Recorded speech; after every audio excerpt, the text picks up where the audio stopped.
নওগাঁয় চলমান police constable নিয়োগে অর্থের বিনিময়ে চাকরি দেওয়ার প্রতারণায় বিজিবি সদস্য সহ এক প্রতারককে গ্রেফতার করেছে পুলিশের গোয়েন্দা বিভাগ।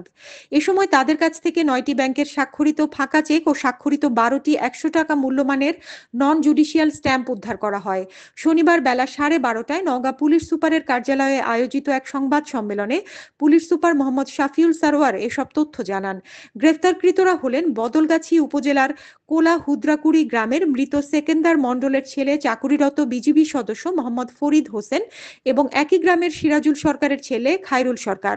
পুলিশ সুপার বলেন, 8 লক্ষ টাকার বিনিময়ে নওগাঁয় পুলিশের কনস্টেবল নিয়োগে চাকরি দেবেন বলে এক প্রার্থীর অভিভাবকের সঙ্গে চুক্তি করেন প্রতারক চক্র। এই তথ্যের ভিত্তিতে পুলিশের বিশেষ গোয়েন্দা বিভাগ অভিযান পরিচালনা করে। শুক্রবার দিবাগত রাতে জেলার বদলগাছি থানার কোলা ইউনিয়ন এলাকায় অভিযান চালিয়ে তাদেরকে গ্রেফতার করে ডিবি সদস্যরা।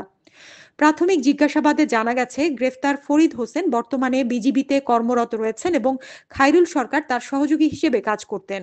তিনি আরও বলেন, ফরিদ হোসেন দীর্ঘদিন ধরে পুলিশ ছাড়াও অন্যান্য সংস্থায় চাকরি প্রার্থীর নিকট থেকে চাকরি পাইয়ে দেওয়ার আশ্বাসের মাধ্যমে প্রতারণার আশ্রয় নিয়ে অনেক টাকা পয়সা হাতিয়ে নিয়েছেন। খায়রুল নিজেকে বদলগাছি উপজেলা ছাত্রদলের যুগ্ম আহ্বায়ক পরিচয় দিয়ে বিভিন্ন জায়গা থেকে অর্থ হাতিয়ে নেন বলে অভিযোগ রয়েছে। তাদের দুইজনের বিরুদ্ধে আইনগত ব্যবস্থা প্রক্রিয়াধীন রয়েছে।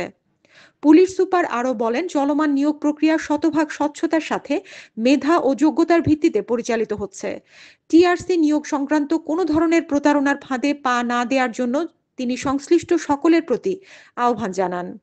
সংবাদ সম্মেলনে নওগাঁ জেলা গোয়েন্দা পুলিশের পরিদর্শক আব্দুল মান্নান সহ পুলিশের বিভিন্ন পর্যায়ের কর্মকর্তারা উপস্থিত ছিলেন। হানিন ইসলাম, সিএন বাংলা নিউজ ডেস্ক।